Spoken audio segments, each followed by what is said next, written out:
હિંમતનગર શહેરના નીચાણવાળા વિસ્તારમાં વરસાદી પાણી ભરાયા હતા.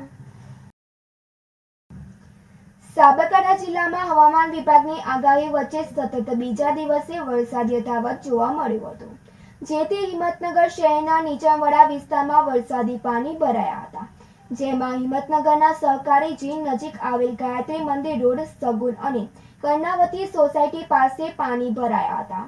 દર વરસાદી ડિઝાસ્ટરમાં પાણી ભરાવાને લઈને સ્થાનિકો પરેશાન બન્યા હતા, જેને લઈને પાલિકા તંત્રના પ્રી મોન્સૂનની કામગીરી સામે અનેક સવાલો ઊભા થયા હતા અને સ્થાનિકોની વારંવારની રજૂઆતો છતાં પણ પાણીનો નિકાલ કરવામાં પાલિકા તંત્ર નિષ્ફળ રહ્યું હતું અને વરસાદી પાણી ભરાઈ રહેતા સ્થાનિકોમાં મચ્છરજન્ય રોગચાળો ફેલાવાનો ભય રહ્યો હતો.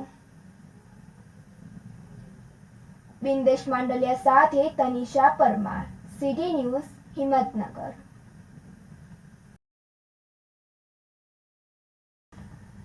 હિંમતનગરના ગામભોઈ માંડવડી ચોક પાસે યુવકે પોતાની બાઇક સળગાવી હતી.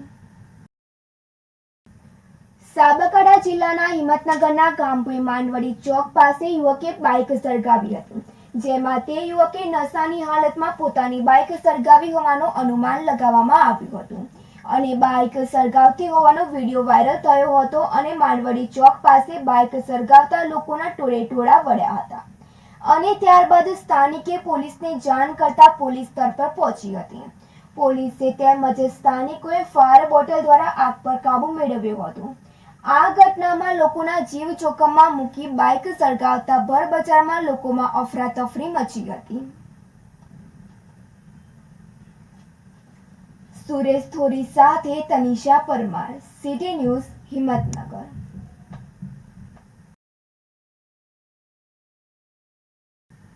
હિંમતનગર તાલુકાના કાટવાડ કોઝવે પર કાર પાણીમાં ફસાઈ હતી.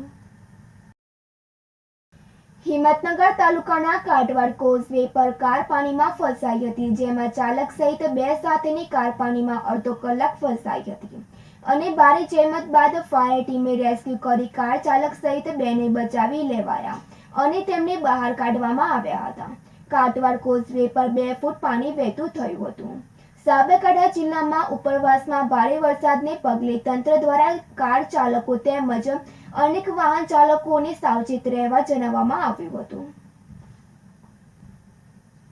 બિંદેશ માંડલિયા સાથે તનિષા પરમાર, સિટી ન્યૂઝ, હિંમતનગર. અસરવાથી ચિત્તોડગઢ જતી ડેમો ટેકનિકલ કારણોસર આજે રદ કરવામાં આવી હતી.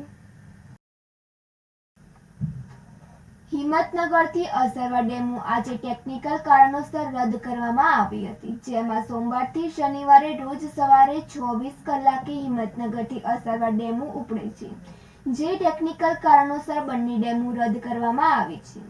હિંમતનગર રેલવે સ્ટેશન પર ડેમોમાં ટેકનિકલ ખામીને લઈને ચાલુ નહીં થતા પ્લેટફોર્મ નંબર 1 પર ઊભી રહી છે અને અસરવાથી પાવર આવ્યા બાદ ટેકનિકલ ખામીથી બંધ ડેમોને અસરવા લઈ જવામાં આવશે.